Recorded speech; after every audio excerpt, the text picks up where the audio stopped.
I'm Kenny, that's John. Today we're going to be installing the 034 Motorsport rear sway bar on my Audi A4. Today we're back in the shop getting ready for Saturday's track day at Lime Rock, and there's a couple of things that I need to do to get my car ready.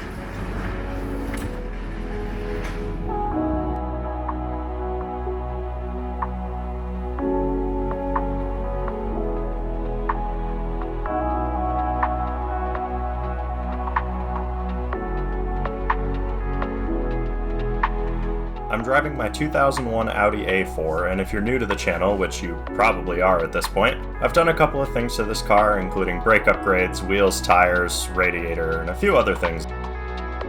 The main focus of today's episode is going to be installing my gigantic rear sway bar that I got from 034 Motorsport. You can see everything from the packaging to the finish of the product itself is absolutely beautiful, and I'm actually really excited to get this started.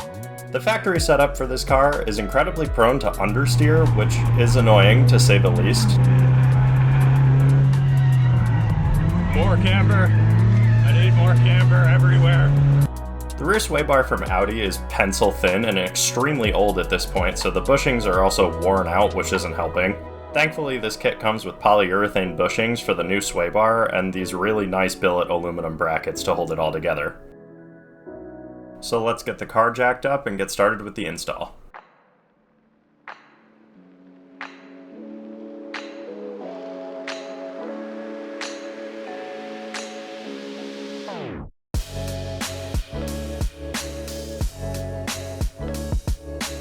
If you're going to be getting this kit yourself, one thing to mention is that you do need this rear subframe reinforcement bracket that 034 also sells. This is to prevent the subframe from cracking under the extra stress added by a thicker sway bar. According to John, you should always get new end links when doing something like this, especially if they use ball joints instead of bushings, but I didn't take his advice here and now I'm not so sure what to do about this.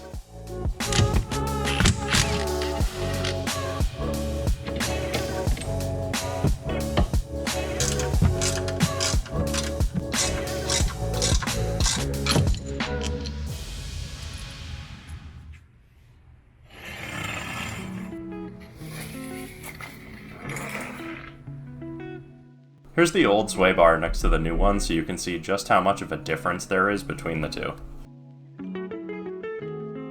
Before that gets to go in the car though, I have to deal with this very seized sway bar end link. So I clamped it in the vise and started with some WD-40.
For anyone who's curious about actually doing this yourself, put the one in on this side first because now I can't slide this past the fuel tank, so I gotta undo the other side again and then pull this way.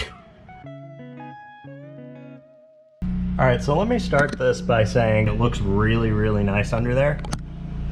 And I'm sure it'll function great, but this is the only bolt that I was able to use that they gave me without having to modify it or just use something completely different. So this one is normal. This one down here is a hex head bolt because you can actually fit a socket back here. That is about an inch longer, maybe 3/4 of an inch. I'll give them the benefit of the doubt. Maybe it's 3/4 of an inch longer, right? These bolts here, these top ones, only have to thread into this piece.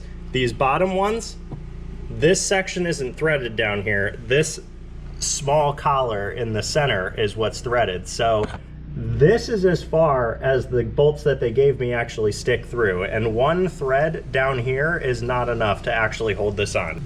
And coming back over here, like I said, this one, bottom, 1/2 inch longer than the factory bolt. That is also a hex head, even though I still had trouble with the fuel tank here.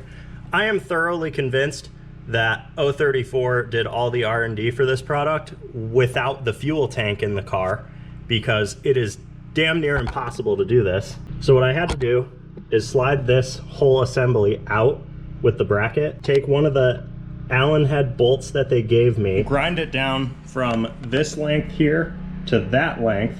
This is a different bolt that I tried with a hex head, because there was absolutely no shot that I was getting this bit in there plus a ratchet. What I ended up doing was taking a 6mm hex wrench, cutting about 1 inch off of it, and super gluing it into the head of that bolt so that I can then use the open end of a 6mm wrench to grab this and tighten it. But that massive pain in the ass aside, it's in and it looks good. Now that that's done, I have a few more things that I need to do before our track day at Lime Rock tomorrow. Mainly being an oil change, and I want to mount my lap timer here on the dashboard where the cup holder is. So I've got my lap timer here with the antenna, and I've got some command strips that I'm going to use, and I'm going to stick it right there.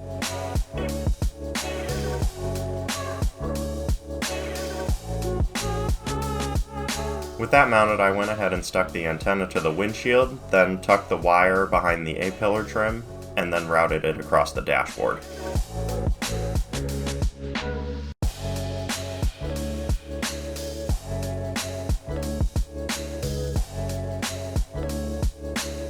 I had a random idea because it's going to be about 90 degrees tomorrow when we're at the track, so I wanted to see if I could rig up my windshield washer system into a water sprayer for my intercooler so it won't heat soak as easily. I was also hoping the line would reach the radiator too, but it didn't end up working out that way.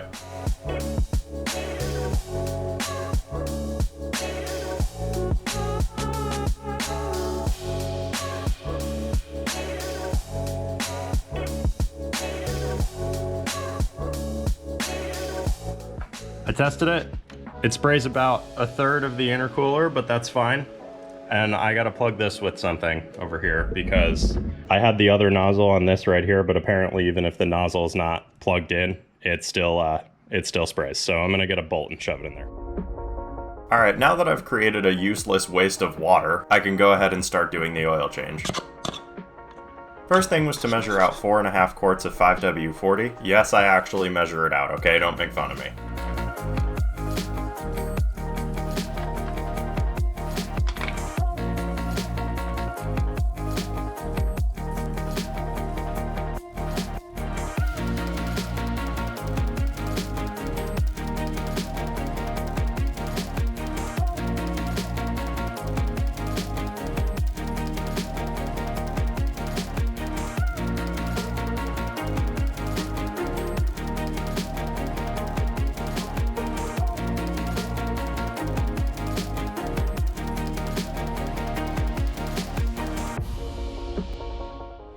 Alright, so everything's all set with the oil change, the rear sway bar, intercooler, sprayer, got the wheels back on, got the car on the ground, all that's good.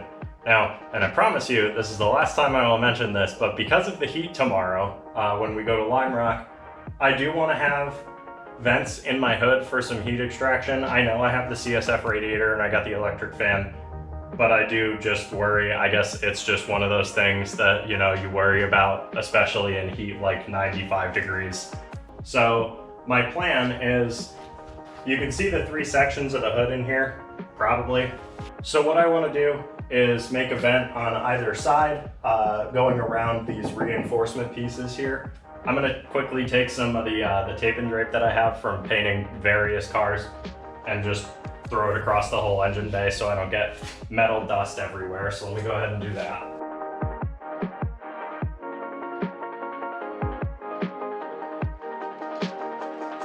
Alright, so now that this is all covered, I'm going to go ahead and mark up where we're going to cut.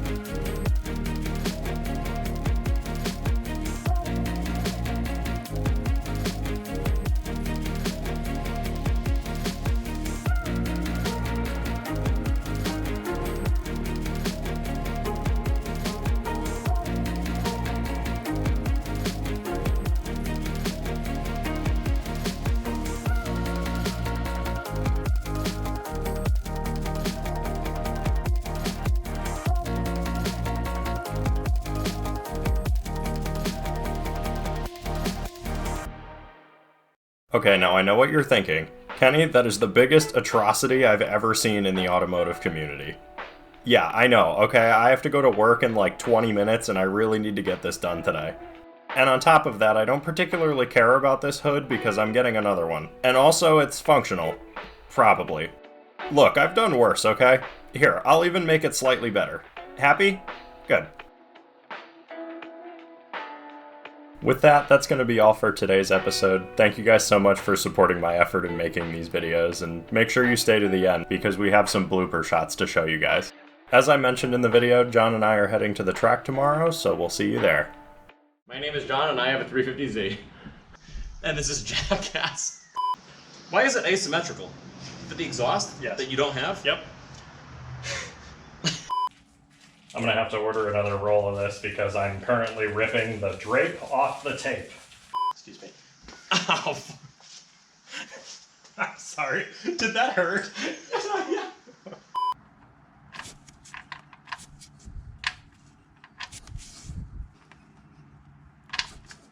5A4. I have to fucking start over?